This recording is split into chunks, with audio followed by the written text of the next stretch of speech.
le travail individuel, il passe nécessairement par la religion. Et c'est important de spécifier cela parce qu'il y a plusieurs choses sur le travail individuel, plusieurs idées reçues que je veux corriger. La première idée reçue que je veux corriger sur le travail individuel, c'est que travailler sur toi-même ne va pas arranger ta relation de couple. C'est une aide supplémentaire pour faire le travail nécessaire pour arranger ton couple.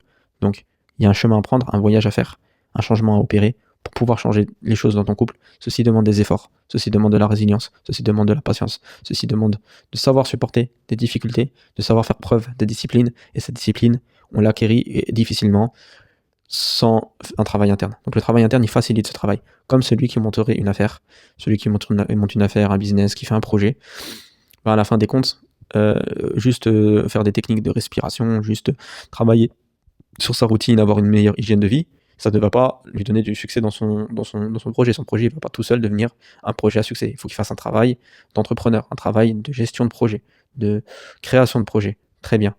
Mais est-ce que ça veut dire qu'il faut totalement qu'on délaisse le fait de travailler sur nous-mêmes et d'avoir une meilleure hygiène, etc. Non, parce que le travail d'entrepreneur est tellement difficile que, en fin de compte, travailler sur toi-même, sur ta routine, etc., ça t'aide. À la fin, ça t'aide à pouvoir faire le travail. Dans le couple, c'est la même chose. Le travail interne, c'est pas ça qui corrige ton couple, qui corrige ton mariage, qui réaligne ta relation de couple. Par contre, c'est une hygiène de vie qui va te donner les ressources intérieures nécessaires pour pouvoir, Inch'Allah, faire le travail sur ton mariage. Donc ça, c'est une des premières idées reçues que je tiens souvent à réfuter par rapport au travail interne. Et ensuite, l'autre idée reçue par rapport au travail interne, c'est que piété ne rime pas forcément avec satisfaction maritale. C'est-à-dire, toi, ta relation avec Allah, ta bonne relation avec Allah ne ramène pas toujours forcément au bonheur dans ton mariage. Et on a plusieurs preuves de cela dans le Coran et la Sunna. On a des prophètes qui ont été avec des femmes qui n'étaient pas forcément...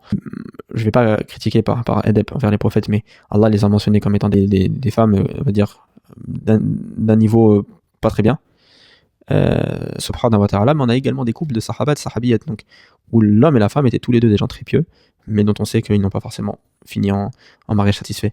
Par exemple, un exemple qui est connu, c'est l'exemple de Zayd ibn al-Haritha, le fils adoptif du prophète alayhi salatu wassalam, qui était élevé par le prophète sallallahu alayhi wa sallam, et Zaynab, qui plus tard sera l'épouse du prophète alayhi salatu wassalam, et qu'Allah choisira de marier depuis les 7 cieux au prophète alayhi salatu wassalam. Donc c'est un exemple de gens incroyablement pieux, beaucoup plus pieux que n'importe qui. Zayd ibn al-Haritha est d'ailleurs mentionné de nom dans le Coran, c'est le seul compagnon qui est mentionné de nom dans le livre d'Allah.